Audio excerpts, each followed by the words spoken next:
시청자 여러분 안녕하십니까? 레디 개장 시그널 진행의 김채원입니다. 주말 사이 많은 분들 놀라셨을 것 같습니다. 하루 만에 다시 한번 이란이 호르무즈를 봉쇄하겠다라는 이야기 나오면서 긴장감이 돌았는데요. 그리고 간밤에 속보가 또 전해졌습니다. 미국이 이란의 선박을 납포했다라는 속보 전해지면서 국제유가가 8% 폭등하기도 했습니다. 이런 상황 속에서 국내 증시가 좀 부담감을 가지면서 오늘 출발할 예정인데요. 어제도 트럼프 대통령의 트루스 소셜 글이 올라왔습니다. 이제 파키스탄에서 2차 협상을 가질 것이고 21일 예정이 되어 있는데요. 이란 측에서 좀 부인하는 발언이 나오면서 아직 불확실한 상황이지만 2차 협상이 진행된다면 다시 한번 유화적 반응이 나오지 않을까 이런 생각하면서 오늘도 장 대응해 보시면 좋을 것 같습니다. 이번 주에 빅테크 실적이 또 예상이 되어 있습니다. 테슬라, 인텔의 실적과 더불어서 우리 증시에서는 또 SK 하이닉스의 실적 예정이 되어 있죠. 지금 영업이익 38조 정도 예상하고 있는데 컨센 대비해서 삼성전자처럼 더 높은 수준의 결과가 나올 수 있을지 지켜보면 좋을 것 같습니다. 여전히 코스피 지난주 2주 연속 상승을 했었죠. 지난주 5% 정도 상승하고 마감을 했었는데 주요국 대비해서 여전히 PER이 낮은 수준입니다. PER이 선행 PER이 여전히 7.5배 정도 예상이 되고 있는 상황인데 여전히 주요국 대비해서 밸류가 싸다는 점 주시하시면서 오늘도 레디 개장 시그널 기분 좋게 출발을 해보도록 하겠습니다. 레디 개장 시그널은요. 국내 증시, 미증시 마감 상황 자세히 알려드리고요. 요즘 우리 시장에서 눈에 띄고 있는 트렌드 섹터도 4가지로 알기 쉽게 전달해 드릴 예정입니다. 끝까지 저희와 함께 여러 가지 시그널들 포착해 가시면 좋을 것 같고요. 레디 개장 시그널은 TV뿐만 아니라 유튜브로도 시청 가능합니다. 지금 하단에 QR코드 나가고 있는데 QR코드 통해서 들어오실 수 있고요. 유튜브 검색창에 팍스경제TV 검색하시고 실시간 다시 보기 시청 가능합니다. 좋아요, 구독 그리고 댓글도 남겨주시면 저희도 활발하게 답변 남겨드리도록 하겠습니다. 그렇다면 지난주 마감상을 자세히 알아봐야겠죠? 임다희 캐스터가 준비했습니다. 안녕하세요. 레디 개장 시그널 캐스터 임다혜입니다. 금요일장 우리 증시 기대와 불안 사이에서 잠시 쉬어갔던 하루였습니다. 코스피는 장 초반 상승 출발했지만 외국인의 2조 원 매도에 눌러 앉았고요. 반면 코스닥은 버텨주면서 엇갈린 흐름 보였습니다. 다만 미국과 이란의 협상 기대감이 우리 증시의 버팀목이 되면서 시장의 큰 흔들림은 피했던 하루였습니다. 자세한 국내 지수 상황부터 함께 살펴보시죠. 먼저 코스피는 전거래 대비 0.55% 떨어진 6,191선의 약보합권으로 마무리했고요. 코스닥은 0.61% 상승한 1,110선으로 장 마감했습니다. 다음으로 수급 동향도 체크해 보시죠. 코스피에서는 외국인 홀로 2조 원 넘게 순매도했지만 개인과 기관이 순매수로 수급 공방이 벌어졌고요. 코스닥에서는 주체, 개인, 외국인, 기관 모두 사들이면서 장 마감했습니다. 다음으로 시장에서 주목받았던 국내 핫이슈 2가지도 함께 살펴보시죠. 네, 첫 번째 이슈입니다. 주주 반발에 결국 물러선 하나솔루션 2조 원대 유상증자를 축소하기로 결정했습니다. 내 돈을 넣었더니 회사 빚부터 갚는다는 소식에 주주들이 뿔났습니다. 결국 하나솔루션이 2조 4천억 원대 유상증자를 1조 8천억 원대로 줄이며 다시 승부수를 던졌습니다. 핵심은 빚 갚기 색깔은 빼고 성장 투자 명분은 살린 건데요. 채무상환 비중도 1조 5천억에서 9천억 원으로 줄이고 미래 투자도는 그대로 유지하면서 주주의 눈치와 성장 스토리 2마리 토끼를 다 잡겠다는 셈이었습니다. 하지만 아직 변수는 남아있는데요. 금감원의 재심사와 불성실 공시 지정 예고까지 남아있는 상황입니다. 과연 이번 유증이 시장의 설득이 성공할지 관심을 모으고 있습니다. 다음으로 두 번째 이슈도 함께 살펴보시죠. 동전주 탈출 꼼수가 이제는 막힙니다. 이제 주가 세탁이 불가능해진다는 건데요. 한국거래소가 상장 폐지 개혁안의 핵심인 동정주 우회 방지 가이드라인을 내놨습니다. 그동안 일부 기업들이 주가가 낮아지면 주식을 병합하거나 감자를 반복하면서 형식적으로만 동전주 탈출을 해왔는데요. 앞으로는 달라집니다. 관리 종목 지정 이후 90거래일 안에 추가 병합이나 감자는 금지되고요. 비율도 10대 1 초과는 막았습니다. 한마디로 숫자만 바꾸는 생존 전략은 차단하고 진짜 체질 개선만 인정하겠다는 건데요. 7월부터 시행되는 이번 조치, 시장 퇴출 기준이 한층 더 까다로워질 전망입니다. 다음으로 업종별 흐름도 함께 살펴보시죠. 확실히 전거래일보다는 파란 불빛이 확실히 더 많이 들어온 시장이었는데요. 반도체 대형주의 약세가 눈에 띄었습니다. 삼성전자 0.69% 떨어졌고요. SK하이닉스도 2% 넘게 밀렸습니다. 그 외 방산주인 한화에어로스페이스도 6% 넘게 힘이 빠지는 모습 보였고요. 하지만 이 2차전지 업종 중에서도 삼성 SDI가 국내 정책 모멘텀과 아마존 웹서비스와 협력 기대감으로 무려 7% 넘는 급등 보였고, 또 업종별로 보시면 통신주도 전반에 온기가 펼쳐지는 그런 금요일장이었습니다. 다음으로 시장에서 주목받았던 국내 특징주 두 가지도 함께 살펴보시죠. 네, 첫 번째 종목은 미래에셋 벤처 투자입니다. 스페이스X 지분 투자 기대감에 주가 20% 가까이 뛰었는데요. 화성 가기 전에 주가부터 날아올랐습니다. 스페이스X 상장 기대감에 국내 증시의 우주 테마 전반적으로 폭발했던 금요일장이었는데, 특히 미래에셋 벤처 투자가 스페이스X에 약 2억 7,800만 달러의 펀드의 출자자로 참여한 사실이 부각이 됐습니다. 여기에 대해 상장이 현실화될 경우에 일론 머스크가 최초 자산 1조 달러에 오를 수 있다는 전망까지 나오면서 시장 기대감이 점점 더 커지고 있는 상황입니다. 다음으로 두 번째 특징주도 함께 살펴보시죠. 두 번째 종목은 드림시큐리티인데요. 전일은 상한가였는데 단기 급등 부담에 양자컴주 줄줄이 하락했습니다. 이날 드림시큐리티는 보시는 것처럼 15% 넘게 급락했고요. 엑스게이트나 라온시큐어 등의 양자컴주들도 줄줄이 하락했습니다. 앞서 엔비디아가 양자 오류를 크게 줄인 AI 모델인 아이싱을 공개하면서 상용화 기대감에 관련주들이 급등했지만 단기 급등 부담에 따른 차익 실현 매물이 출회되면서 하루 만에 분위기가 급반전된 모습이었습니다. 네, 그렇다면 AI는 우리 시장을 어떻게 봤을까요? AI가 포착한 시그널 함께 보시죠. 첫 번째 키워드는 진단키트입니다. 꺼진 줄 알았던 코로나 불씨가 다시 살아났습니다. 시카다로 불리는 코로나19 변이가 전 세계적으로 빠르게 확산되고 있는 상황인데요. 이에 따라 시장도 빠르게 반응을 하고 있습니다. 마치 유충처럼 숨어있다가 빠르게 퍼진다는 특징처럼 최근에 감염 속도도 다시 고개를 들고 있고요. 이미 30개국 이상으로 번진 가운데 면역 회피 가능성까지 거론이 되면서 긴장감이 커지고 있습니다. 이 영향으로 수젠텍, 진원생명과학 등 관련주들 급등세, 상한가까지 기록하며 마무리됐습니다. 다음으로 두 번째 키워드도 함께 보시죠. 두 번째 키워드는 조선기자재입니다. 이제 조선업이 다시 황금바다에 올라탔습니다.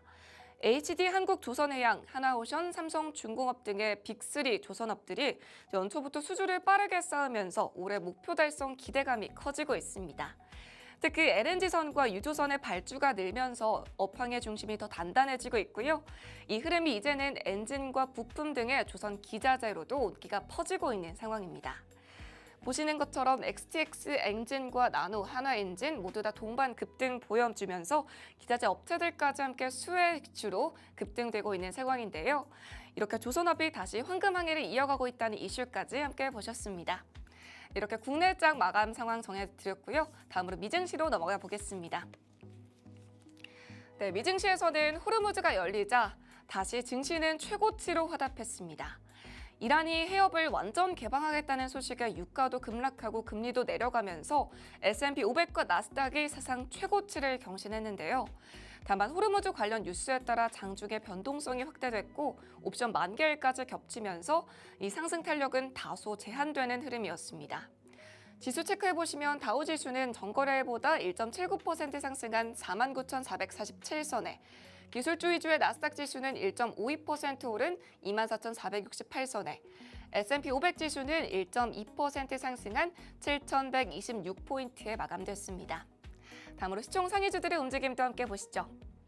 시총 상위주 10개 종목 중 9개 종목이 올랐습니다. 엔비디아는 1.68% 올랐는데요.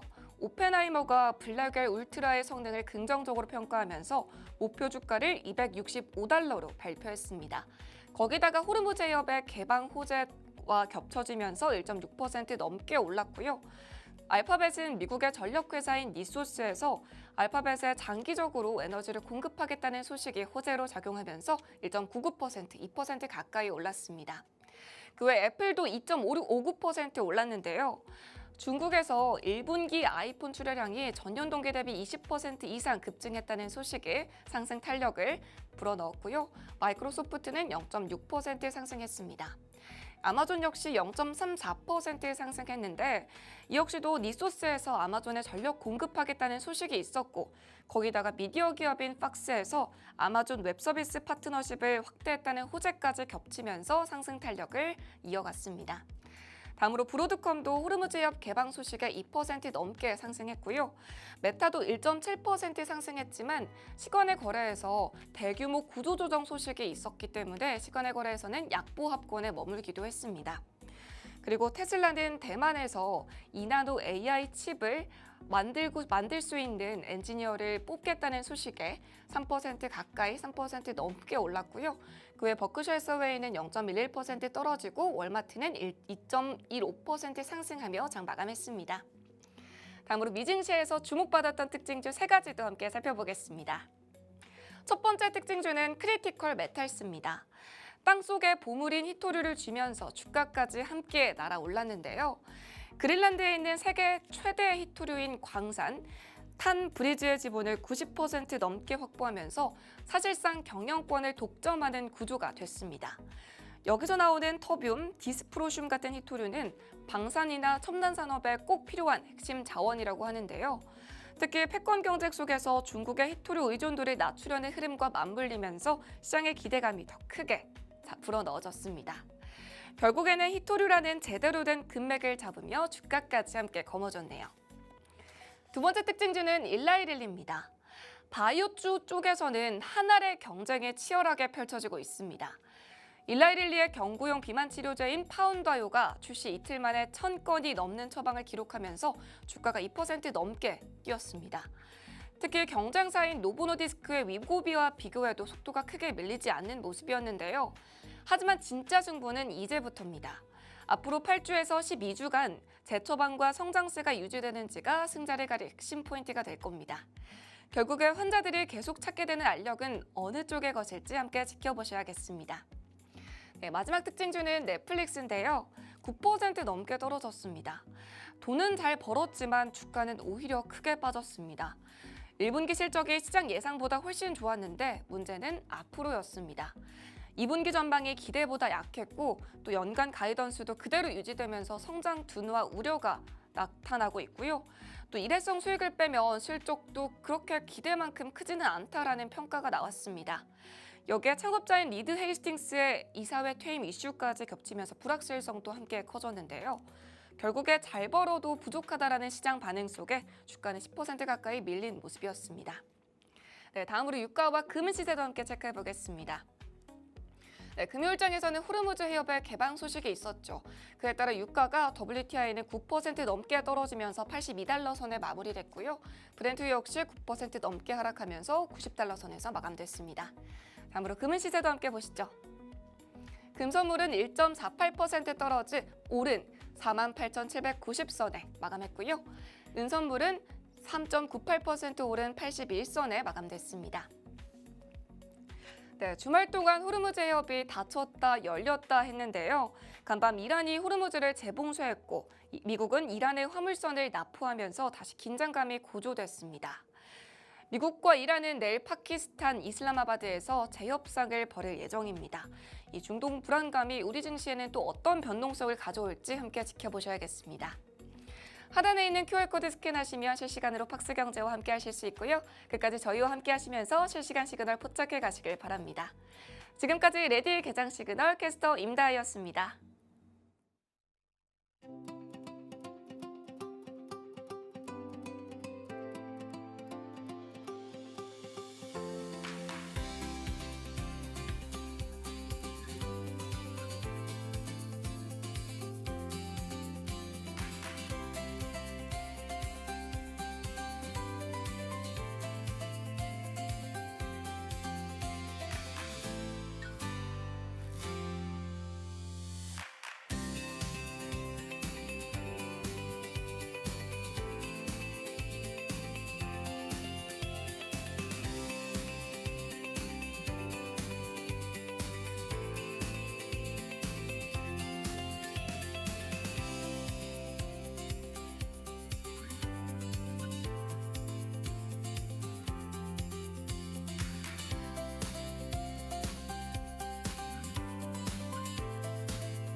네, 지난주 뉴욕 증시는 호르무즈 해협이 다시 열릴 것이다라는 기대감 속에서 모두 플러스권을 마감을 했습니다만 주말 사이에 다시 한번 단 하루 만에 호르무즈 해협을 봉쇄하겠다라는 이란 측의 강경한 발언을 소화하고 있습니다. 일단 우리 증시 프리장에서는 혼조 양상이 보이고 있는데요. 대형주 중심으로는 파란불이 조금 더 보이는 상황입니다. 일단 미증시 3대 지수 플러스권에서 마감했고요. S&P 500 지수가 7천을 넘어선 이후에도 이렇게 고점을 계속 높여간다는 점은 고무적입니다. 그렇다면 거래대금은 어디로 흘러갔는지 히트맵 통해서 살펴볼 텐데요. 상승하는 종목은 초록색, 하락하는 종목은 빨간색입니다. 일단 넷플릭스가 실적 발표 후에도 이렇게 10% 가깝게 차익 실현 매물 출회되고 있는 모습 포착이 됐고요. 에너지가 워낙 지금 80달러 선까지 내려오면서 지금 주가가 많이 빠졌습니다. 에너지, 유틸리티 쪽에서는 하락 마감을 했고 기술주가 크게 상승했는데요. 엔비디아가 1.68% 상승하면서 200달러 선을 다시 한번 찾아냈습니다. 여기에 더해서 테슬라도 지금 3% 넘는 급등 보이면서 마감을 했습니다. 최근에 AI5 칩에 대한 기대감도 붙었고요. 최근 달러스 그리고 휴스턴에서 로보택시 서비스를 확대한다라는 호재도 함께하고 있습니다. 기술주 전반적으로 훈풍이 불었네요. 애플도 2.4% 넘게 상승을 하면서 오늘 좋은 흐름 보여줬는데요. 아무래도 최근 기술주 안에서 변동성이 컸다 보니까 안전처로 애플에 대한 선호 심리가 커진 것으로 풀이되고 있습니다.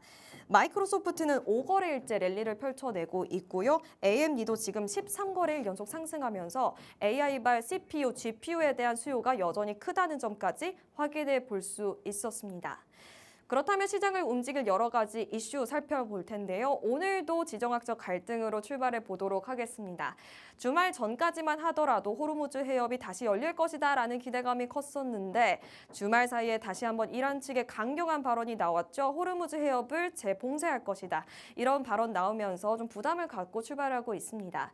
혁명수비대가 유조선 컨테이너선을 동시에 피격하겠다라는 발언까지 나왔고요. 미국도 지금 분노를 하듯이 지금 이란을 향해서 경제적 분노 작전을 펼치겠다. 이란을 경제적으로 고립시키겠다라는 발언이 나왔습니다.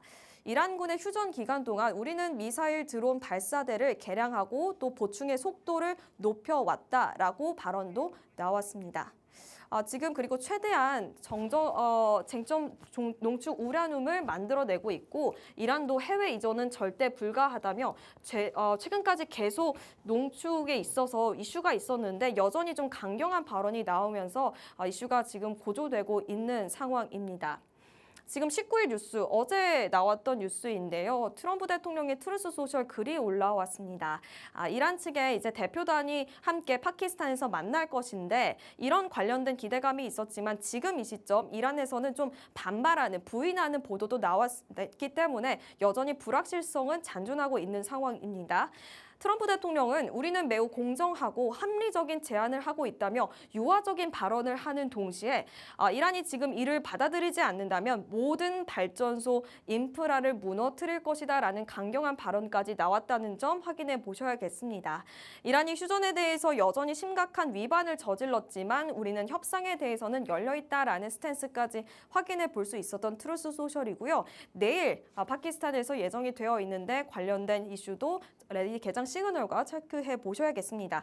역시 핵심은 이 협상이 불발한다면 다시 한번 피격이 있을 수 있다라는 점이겠죠. 그리고 간밤에 나포가 있었기 때문에 국제 유가가 급등했다는 점도 여전히 좀 부담스러운 상황입니다. 그래서 관련된 이슈도 계속 하루 만에 지금 이 지정학적 갈등이 계속 바뀌고 있는 부분이기 때문에 국제 유가 향방과 함께 연동 지으시면서 주의 살펴보셔야겠습니다.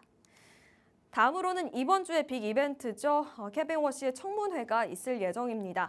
과연 이 인물이 매파적 인물이면서 매파적 발언을 남길 것인지 아니면 비둘기파적 발언을 남기면서 시장에 다시 한번 금리 인하 기대감을 불어넣어 줄 수 있을지 귀추가 주목되고 있는데요.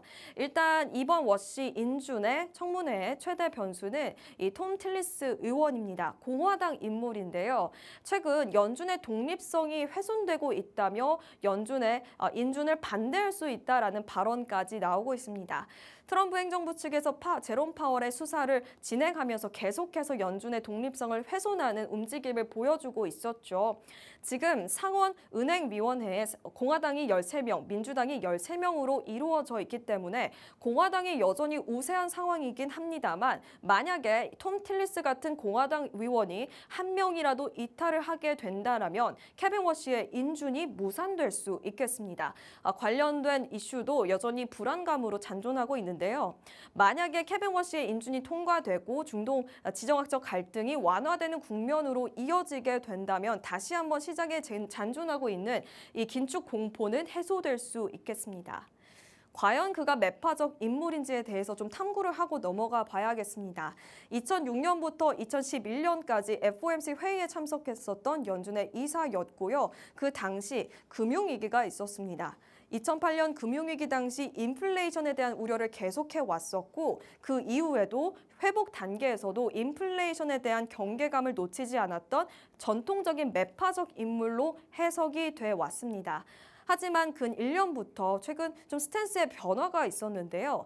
연준 내 금리 인하가 너무 느리다라며 좀 그런 발언도 남겼었고 연준 내부에 혁신이 필요하다라는 발언까지 하면서 비둘기파로 조금 스탠스가 변했다라는 평가도 최근 들어서 받고 있는 인물입니다. 결국에는 트럼프 대통령의 금리 인하 의지를 행동으로 옮겨줄 인물인가에 대해서 귀추가 주목되고 있는 부분이죠. 어제 살펴보니까 마켓워치에서 관련된 기사가 나왔습니다. Trump expects his Fed chair nominee to cut interest rates. Here's how Kevin Warsh might try to do it. 트럼프 대통령이 여전히 금리 인하를 원하고 있고 케빈 워시가 이를 어떻게 실질적으로 이루어질 것인가라는 기사였습니다. 오히려 트럼프 대통령이 케빈 워시를 지명했을 때 워시는 동료 의원들을 내가 설득할 수 있을 것이다. 금리 인하를 여전히 단행할 수 있을 것이다 라며 트럼프 대통령의 역으로 어필했을 가능성도 제시가 된 부분이 확인됐습니다. 연준 위원들은 최근 금리 인하에 동참시킬 방법으로 대차 대조표 축소라는 카드를 들 가능성을 지금 마켓워치 기사에서 확인해 볼 수 있었는데요.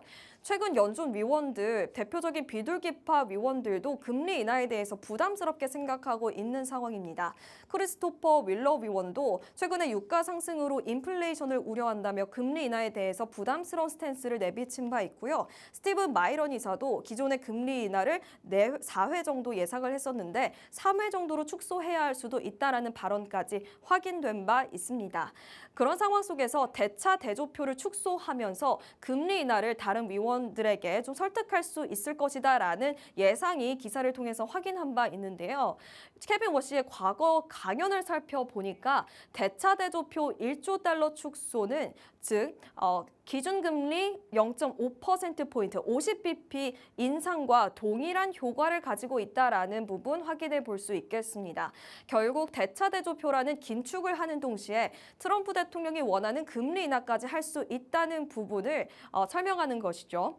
연준의 대차 대조표 최근 들어서 많이 비대해졌습니다. 2008년 금융위기 당시에는 1조 달러 미만이었는데 지금은 이렇게 6조 달러 이상으로 급팽창한 부분이 있고요. 케빈 워시가 이를 강력하게 비판한 바 있습니다. 그렇기 때문에 이것을 동시에 금리 인하 카드로서 이용할 수 있다라는 평가가 나온 상황이고요. 연준은 현재 장기 국채를 1조 6천억 달러를 보유하고 있고 주택 저당 증권도 2조 달러 가깝게 가지고 있는 상황입니다. 즉 금융시장 내 막대한 영향력을 가지고 있는 상황인데요. 대차 대조표를 축소하는 동시에 이렇게 상쇄를 하면서 동료 위원들 그리고 본인도 기준금리를 인하할 수 있는 방법을 실질적으로 생각할 수 있다라는 글이 올라온 겁니다. 결국 한 손에는 긴축 그리고 다른 한 속에는 유동이라는 유동적 완화라는 기준금리 인하라는 카드를 동시적으로 진행할 수 있다는 부분이 굉장히 인상 깊었고요. 이번 케빈 워시 인준 청문회와 금리 전망의 핵심 변수를 살펴보겠습니다. 일단 케빈 워시가 대차 대조표 축소라는 카드를 이용해서 기준금리 인하를 단행한다고 했을 때 스티븐 마이런 이사의 지지를 받을 수 있겠습니다. 최근 그가 대차 대조표 축소 그리고 더 낮은 기준금리 상쇄라는 지지 공개 선언을 한 바 있기 때문에 스티븐 마이런 이사의 지지는 좀 예상이 되는 부분이 있고요. 여기에 더해서 좀 마켓워치에서는 지금 연준 의장이 오히려 트럼프 대통령에게 역으로 로비했을 가능성에서 100bp 인하 가능성도 제시가 됐습니다. 지금 0.5%포인트 인하가 이야기가 나오고 있는데 오히려 더 나아가서 1%포인트 인하 제시 가능성도 나온 상황입니다. 트럼프 대통령에게 먼저 대차 대조표 축소를 이용해서 50bp 인하를 단행한 이후 관세, 이란 전쟁, 인플레이션이 완화가 된다면 남은 50bp 인하도 단행할 수 있을 것이다 라는 역제안에 대한 가능성이 제시가 된 부분입니다. 이번 상원은행위원회에서 인준의 청문회에서 케빈 워시가 금리 인하 관련돼서 여러 가지 압박성 질문을 받을 가능성이 높겠습니다. 과연 그가 트럼프 대통령의 신복이 될 것인지 아니면 이 연준의 독립성을 수호할 수 있는 인물이 될 것인가에 대해서 향방이 주목되고 있는데요. 결국 만약에 케빈 워시가 트럼프 대통령의 의지를 행동화할 수 있다면 이 방법이 있을 가능성이 굉장히 높은 상황입니다. 하지만 여러 보도에서 과연 대차 대조표가 금리 인하의 명분이 될 수 있을 것인가 여기에 대해서는 좀 비약이 있다라는 비판적인 시각도 있다는 점은 참고해 보셔야겠고요. 폭스 비즈니스 인터뷰에서 트럼프 대통령이 올해 말 금리 인하가 가능할 것인가라는 질문에 케빈 워시가 들어간다면 가능할 것이다 라는 발언까지 확인된 바 있기 때문에 관련된 이슈도 21일 청문회에서 어떤 이슈 나오는지 살펴보셔야겠습니다. 국내 증시 개장 전에 살펴볼 만한 이슈 살펴볼 텐데요. 이번 주에 빅테크들 지금 기업들의 실적 발표와 더불어서 SK하이닉스의 실적에 지금 귀추가 주목되고 있습니다. 최근에 삼성전자가 어닝 서프라이즈를 공개했었고 TSMC 실적, ASML 실적 모두 잘 나왔기 때문에 눈높이가 높아진 상황인데요. 실적이 잘 나오면서 다시 한번 코스피에 KB증권이 말했던 것처럼 7,500피까지 상승 곡선을 그리는데 일조를 해줄지 아니면 TSMC처럼 새로운 현상이 나올지 좀 귀추가 주목되는 상황입니다. 일단 숫자 살펴보겠습니다. SK하이닉스의 1분기 실적 매출은 49조 정도 나올 것으로 예상이 되고 있고요. 전분기 대비해서 무려 51% 급등이 나올 수 있겠습니다. 사상 최대치 경신에도 지금 베팅이 되어진 상황이고요. 영업이익 같은 경우는 38조 예상이 되고 있고 전분기 대비 2배 이상 상승할 것으로 예상이 되고 있습니다. 영업이익률이 굉장히 눈에 띄었습니다. 77% 이상이 예상이 되면서 100원을 팔면 77원이 남는 그야말로 놀라운 숫자를 기록할 수 있겠습니다. 왼쪽에 지금 그래프가 있는데요. 계속해서 영업이익이 상승하고 있습니다. 2028년에는 44조가 예상이 되고 있고요. 영업이익률도 마찬가지로 계속해서 2028년까지 70% 후반이 유지되고 있기 때문에 실적은 굉장히 좋을 것으로 예상이 되고 있고 앞으로도 좋을 것으로 예상이 되고 있습니다. 지금 핵심은 평균 판매 가격이 상승했다라는 점입니다. 디램의 이 가격에 있어서 지금 출하량을 살펴보니까 거의 변화가 없었습니다. 하지만 평균 판매 가격이 워낙 상승하다 보니까 덜 팔아도 마진이 남는 구조를 가져갈 수 있었고요. 디램의 영업이익률도 지금 83%가 유지가 되고 있고 컨벤셔널 가격 상승에 대한 이야기는 여러 보도를 통해서 확인해 보셨을 수 있을 겁니다. HBM의 비중이 최근 조금 낮아졌긴 했지만 여전히 경쟁사 대비해서는 높은 수준을 자랑하고 있습니다. 그리고 최근에 반도체 관련된 리포트를 많이 살펴보니까 낸드 플래시에 대한 언급이 정말 많이 나왔습니다. AI가 워낙 똑똑해지다 보니까 이제는 저장 장치에 대한 수요가 급등하고 있기 때문에 이렇게 ESSD 수요가 회복되고 있고요. SSD의 가격, 낸드 플래시의 가격도 급증하고 있는 상황입니다. 여기에 실적이 개선될 것이다라는 베팅도 가능했던 것이죠. 낸드의 영업이익도 6조 넘게 예상이 되고 있고요. 영업이익률도 60%가 예상이 되고 있습니다. 목표 주가, 그렇기 때문에 IBK 증권에서는 110만 원에서 180만 원으로 이렇게 63% 상향 조정된 부분도 인상 깊었습니다. 이번 SK하이닉스의 핵심 관점에서 낸드 플래시를 주목해 보겠습니다. 메모리는 이제 단순 부품이 아니라 AR 시스템의 핵심 요소를 자리 잡고 있습니다. 기존의 HBM으로 시작했던 병목 현상 그리고 수익 개선이 이제는 D램, 낸드까지 이어지면서 모 리포트에서는 낸드의 시대는 아직 시작도 안 했다라며 낸드에 대한 기대감을 내비치고 있습니다. 왜 낸드가 귀해질까요? D램과 비슷합니다. 병목 현상이 주 원인이었습니다. 내용이었는데요. 일단 낸드는 워낙 지금 수요 확산에 있어서도 귀중한 모습이 보여지고 있는데 그동안 고부가 가치의 제품이 아니다 보니까 증설에 많은 캐페 투자를 하지 못했습니다. 그렇기 때문에 병목 현상이 있었고 최근 엔비디아의 차세대 AI 칩 베라 루빈에 있어서도 워낙 많은 캐비캐시가 만들어지고 있다 보니까 사용이 되다 보니까 낸드에 대한 수요가 급증하고 있었습니다.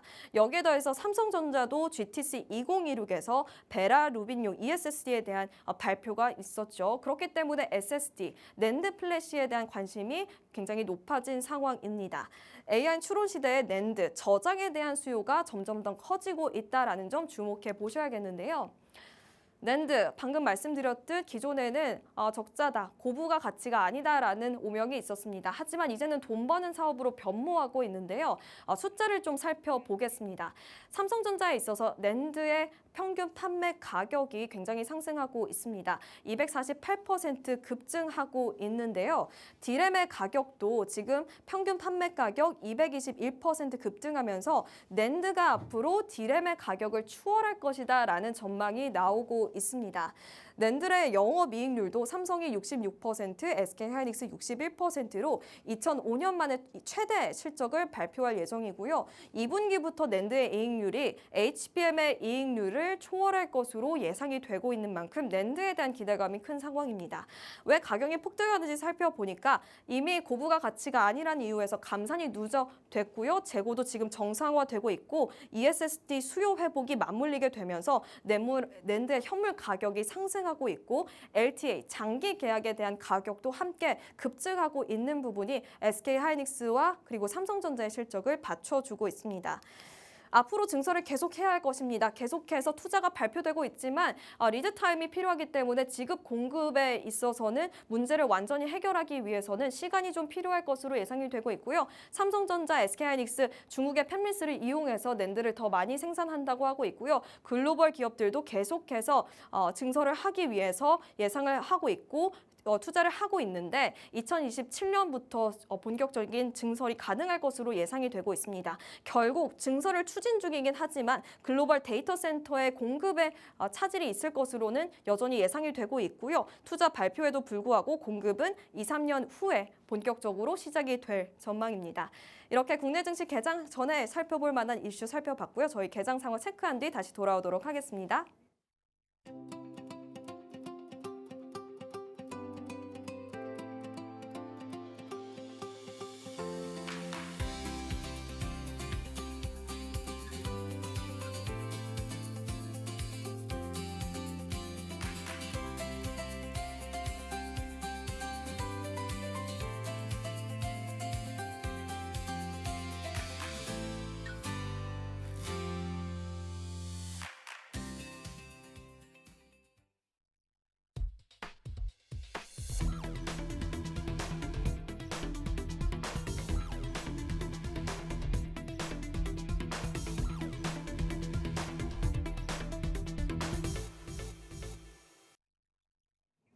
네, 양시장 혼조 양상 보이고 있습니다. 코스피가 소폭 상승하고 있습니다. 0.32% 상승하면서 6,211선 지나가는 반면 코스닥은 좀 빠지네요. 0.54% 밀린 채 1,163선 지나가고 있습니다. 수급 동향 살펴보겠습니다. 지난주 외국인 금요일에 소폭 덜어낸 채 마감을 했었는데 이 시각 양시장에서 모두 팔아치우고 있습니다. 일단 유가증권 시장에서 개인과 외국인이 양 매도로 대응하고 있는데요. 각각 1,000억 원 넘게 팔자세 보이고 있고 기관이 2,500억 원 넘게 사자세 보이면서 증시의 하단을 어느 정도 받쳐주고 있습니다. 코스닥 시장에서는 좀 다른 양상 보이고 있네요. 개인이 지금 이끌고 있습니다. 1,200억 원 가량 사자세 보이고 있는 반면 외국인과 기관이 각각 팔아내고 있습니다. 선물 시장에서 외국인 소폭 들어오고 있습니다. 시가총액 상위단 살펴보겠습니다. 필라델피아 반도체 지수가 2% 상승했지만 지금 반도체 투톱 지금 혼조 양상 보이고 있습니다. SK하이닉스만 1.51% 상승하고 있고요. 삼성전자 좀 빠지면서 21만 원선 지켜내고 있습니다. 현대차가 프리장에서 시장에서 많이 빠졌었는데 지금 소폭 그래도 좀 되돌림 나오면서 1.67% 하락한 채 거래되고 있고요. LG 에너지솔루션은 0.24% 소폭 상승하고 있고 SK스퀘어는 SK 하이닉스와 함께 소폭 상승하고 있습니다. 코스닥 시장 살펴보시죠.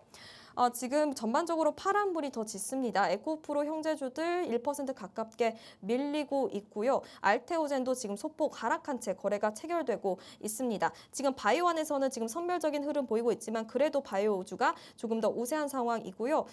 ABL 바이오 소폭 빠지고 있고 리노공업도 빠지고 있고 H7B는 소폭 상승하고 있습니다. 보로노이가 지금 5% 가깝게 급등 양상 보이고 있다는 점이 좀 특징적입니다. 이렇게 저희 개장 상황 체크해 봤고요. 요즘 우리 시장에서 눈에 띄고 있는 트렌드 섹터 알아볼 시간이죠. 이후연 캐스터가 준비했습니다. 안녕하세요. 트렌드 섹터 캐스터 이후연입니다. 이란이 2차 협상을 거부하면서 전쟁이 장기화되고 있습니다. 하지만 학습 효과가 있었던 걸까요? 이런 전쟁 장기화 속에 꾸준히 오르는 섹터들도 있습니다. 오늘 제가 선정한 트렌드 섹터 4가지는 제약바이오, 2차 전지, 우주항공, 그리고 화장품주입니다. 함께 살펴보시죠. 첫 번째 트렌드 섹터는 제약바이오입니다. 코로나19로 다들 고생하셨었죠? 하지만 또 다른 감염병이 유행 조짐을 보이고 있다고 합니다. 바로 코로나19 변이 바이러스, 이른바 맴입니다. 고령층을 포함한 고위험군은 백신 접종을 서두르셔야겠는데요. 지난 2022년 대유행을 일으켰던 오미크론이 뻗어나간 가지에 BA.3.2가 있습니다. 지난 2024년 11월에 남아공에서 처음 보고가 됐는데요. 매미 유충처럼 잠복을 하면서 오래 잠복했다가 나타났다, 이런 뜻으로 매미라는 별명이 붙여졌습니다. 지난주 기준으로는 우리나라와 미국, 일본을 포함해서 34개국에서 나타났고요. 하지만 방역당국은 우려스러운 상황은 아니라고 밝혔습니다. 외신들도 아동에게 더 많이 검출되긴 하지만 증상이나 중증도 면에서 그렇게 심각하다는 신호가 아직은 없다고 밝혔습니다. 이러한 상황 속에서 한동안 소외됐던 코로나19 관련주가 금요일장에서는 다시 고개를 들었습니다. 진단키트를 만드는 기업이죠. 수젠텍은 상한가를 갔고요. 셀리드 역시도 금요일에 상한가를 기록했습니다. 셀리드는 코로나19 백신 항원 기술에 관해서 해외 특허까지 갖추고 있다는 점에서 주가를 끌어올렸습니다. 신풍제약은 과거 코로나19 치료제로 피라맥스를 개발했던 이력이 있는 회사죠. 신풍제약 역시도 26% 넘게 급등했네요. 시장에서는 변이 확산 우려가 커질 경우에 관련주들의 변동성이 커질 것으로 보입니다. 다만 일부 기업은 과거 코로나19 치료제 개발을 위한 임상 실험에서 이 유효성 입증에 실패한 전력이 있음에도 여전히 코로나19 관련주로 분류가 되고 있다라고 말했습니다. 모든 관련주가 동일한 수혜를 보는 것은 아니기 때문에 이 실질적인 실적 개선 효과 등의 수혜 여부를 구분해서 투자하시는 게 좋을 것 같습니다. 두 번째 트렌드 섹터는 2차 전지입니다. 국내 양극재 기업들의 수출이 점진적인 회복세를 보이고 있습니다. 3월 수출액과 수출량 나란히 두 자릿수 성장세를 만들어가고 있고요. 2차 전지 소재의 업황 개선에 대한 기대감이 반영된 것으로 보입니다. 원자재 가격도 인상되고 있는데요. 탄산 리튬 가격이 킬로그램당 20달러 초반에서 안정세를 유지하고 있다고 밝혔습니다. 그렇기 때문에 수익성 측면에서도 개선되지 않을까 하는 기대감이 주가에 반영된 것으로 보입니다. 재생에너지 확대와 에너지 안보 강화 흐름이 맞물리면서 이 전력 저장에 대한 수요가 급증하고 있습니다. 최근 전쟁 등 지정학적 리스크로 인해서 에너지 안보에 대한 중요성이 커졌었죠. 그러면서 에너지 저장 장치 ESS에 대한 수요 역시도 급증했습니다. 미국 ESS 시장의 출하량도 확대가 되고 있습니다. 올해 유럽 에너지 저장 장치 시장이 뚜렷한 성장세를 보이고 있는데요. 글로벌 ESS 설치량은 올해 1분기 누적 기준으로 약 30%가량이나 급증을 했고요. 유럽은 110% 증가하면서 가장 높은 성장세를 기록했습니다. 부진했던 전기차 수요, 중동 전쟁이 시작되면서 유가가 많이 올랐었죠. 이런 상황 속에서 전기차에 대한 경제성이 다시금 부각이 되면서 ESS 수요가 빠르게 확대되기도 했습니다. LNF는 9% 넘게 올랐고요. 삼성 SDI는 휴머노이드 로봇과 도심 항공교통, 이 사용처별로 다른 배터리를 제시했습니다. 각각에 쓰이는 배터리를 공략하면서 미래 배터리 시장을 공략하고 있죠. 삼성 SDI 7%대 강세를 보였습니다. 세 번째 섹터는 우주항공입니다. 여러분 6월에는 뭐가 있는지 아시나요? 바로 일론 머스크의 생일이 있습니다. 근데 단지 일론 머스크의 생일이 중요한 건 아니겠죠? 바로 6월엔 스페이스X를 공식 상장한다는 소식이 있습니다. 스페이스X는 비공개 신청서를 제출했다고 하는데요. 방금 말씀드렸듯이 이 일론 머스크는 6월쯤에 생일 케이크와 함께 조만장자가 될 거라는 전망까지 나오고 있습니다. 또 지난 1월에 발사된 유인 우주 탐사선 아르테미스 2호가 달 탐사를 마치고 열흘 만에 지구로 돌아왔습니다. 아르테미스 2호는 그간 달 뒤편을 한 바퀴 돌면서 이 인간의 눈으로 달의 다양한 모습을 관찰했고요. 앞으로도 심우주 탐사를 위한 발판을 마련했습니다. 이렇게 항공우주 섹터 전반에 긍정적인 신호가 나왔습니다. 스페이스X도 이번 상장으로 대규모 자금을 끌어모을 것으로 보이고요. 최대 750억 달러를 조달하고 기업 가치는 2조 달러가량 상향하는 것을 목표로 하고 있다고 밝혔습니다. 역사상 최대 규모의 IPO가 될 것으로 보입니다. 스타링크의 위성은 이미 우주에 10,000개 정도 있습니다. 이 스타링크의 누적 가입자 수는 벌써 1,000만 명을 돌파하기도 했는데요. 이를 따라잡기 위해서 아마존 역시 위성 통신사인 글로벌스타를 인수했다고 합니다. 이렇게 항공우주 섹터가 굉장히 주목을 받고 있는 가운데 우리나라에 있는 우주 관련 기업들 역시 덩달아 오르고 있습니다. 스페이스X는 쏘았던 위성을 재활용한다고 합니다. 여기에 들어가는 특수 금속을 만드는 회사 HVM 역시 같이 호재를 맞았고요. 더 주목해야 할 기업 중 하나는 미래에셋 벤처 투자입니다. 현재 스페이스X에 4천억 가량을 투자했습니다. 현재 평가액은 1조 원을 돌파했고요. 항공우주 섹터뿐만 아니라 이렇게 덩달아 오르는 종목들도 함께 살펴보셔야겠습니다. 네 번째 섹터입니다. 우리나라의 효자 섹터죠. 중동전쟁의 여파로 코스피가 출렁일 때 흔들리지 않고 편안하게 갔던 방어주였습니다. 네 번째는 바로 화장품 섹터인데요. 북미와 유럽 시장에서 잘 팔린다, K-뷰티가 대세다, 이런 호재들 말고도 이번에 더 기분 좋은 뉴스가 하나 있습니다.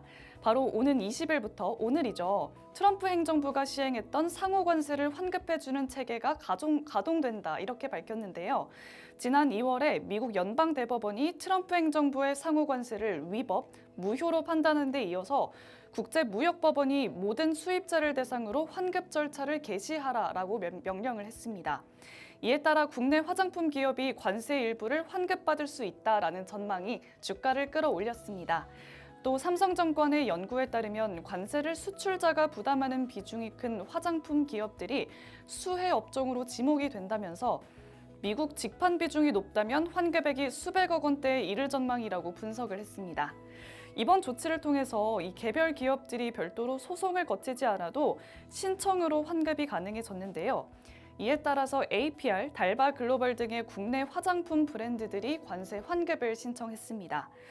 또 특히 APR은 환급액이 수백억 원에 이를 것이라고 밝혔는데요. 신고가 접수되면 60일에서 90일 내로 환급이 된다고 밝혔습니다. 다만 한국의 주력 수출품이죠. 반도체와 자동차, 부품, 철강과 알루미늄 제품들은 환급 대상에서 제외됐습니다. 이렇게 1분기 역대 최대 수출을 기록하기도 했던 화장품 섹터, 여전히 아마존, 얼타와 같은 플랫폼들을 중심으로 북미와 유럽 시장에도 우리 K-뷰티 브랜드들이 씩씩하게 주가를 끌어올리고 있습니다. 이에 전거래일에 코스맥스, 달바 글로벌 모두 4%대 상승 마감했네요. 이렇게 트렌드 섹터 4가지 모두 살펴봤습니다. 이란이 하루 만에 호르무즈 해협을 다시금 통제한다고 밝히면서 이 호르무즈 해협은 열리자마자 다시 닫혔습니다. 이런 상황 속에서 주목할 만한 섹터 눈여겨보시면서 현명한 투자 계획 세우시길 바라겠습니다. 저는 지금까지 트렌드 섹터 캐스터 이후연이었습니다. 네, 이 시각 크게 달라진 건 없습니다. 여전히 혼조 양상 보이고 있는데요. 코스피는 0.2%가량 상승하면서 6,200선 여전히 지켜내고 있고요.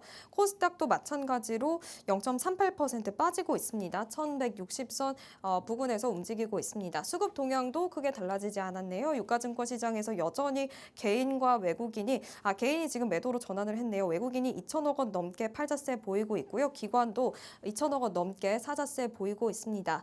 코스닥 시장에서는 개인이 2천억 원 가깝게 사자세 보이고 있고요. 외국인과 기관이 양매도로 대응하고 있습니다. 선물 시장에서 외국인들의 매수세가 조금 더 강해졌네요. 거래대금 상위단 살펴보도록 하겠습니다. 일단 코스피 시장에서 삼성전기 최근에 MLCC 모멘텀으로 계속해서 강세 보이고 있고요. 신고가 행진을 이어가고 있습니다. 이 시각 0.2% 상승하면서 68만 원 선에서 거래 체결되고 있고요. XTN 엔진은 지금 이란의 긴장감이 다시 한번 고조되면서 금요일에 엔진 그리고 조선 기자재주가 강력한 매수세가 쏠렸죠. 지금 금요일 애프터 마켓에서도 상한가 진입한 후에 마감을 했었는데 월요일 오전장에서도 지금 2% 급등 양상 보이면서 4만 5천 원 선 지나가고 있습니다. 두산 에너빌리티는 지금 긴장이 고조되다 보니까 방산 쪽으로도 수급이 몰리고 있습니다. 3% 급등 양상 보이고 있고요. 현대차 여전히 밀리고 있습니다. 대한전선은 지금 지정학적 갈등 속에서 에너지 공급 불안이 이어지면서 전력주들도 상승세 이어가고 있고요. 삼성 SDI는 최근 ESS 고성장 등의 주가 목표가 상향 리포트가 나왔습니다. 신한투자증권에서 나왔고요.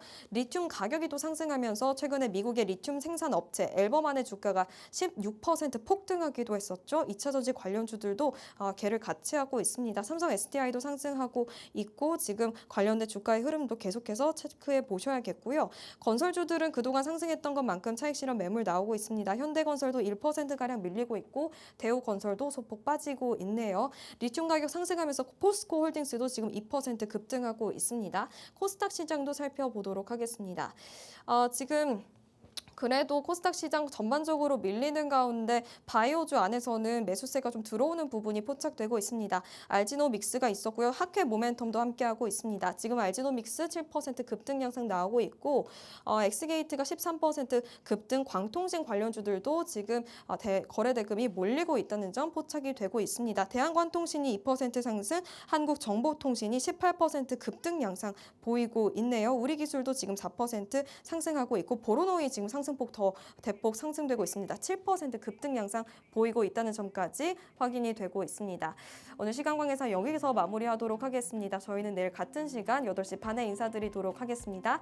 참고로 본 방송에서 제공되는 정보는 투자 판단에 대한 조언일 뿐 해당 종목의 가치, 상승 하락을 보장하지 않습니다. 이 점 유의해 주시고요. 내일 같은 시간에 인사드리도록 하겠습니다. 시청해 주셔서 감사합니다.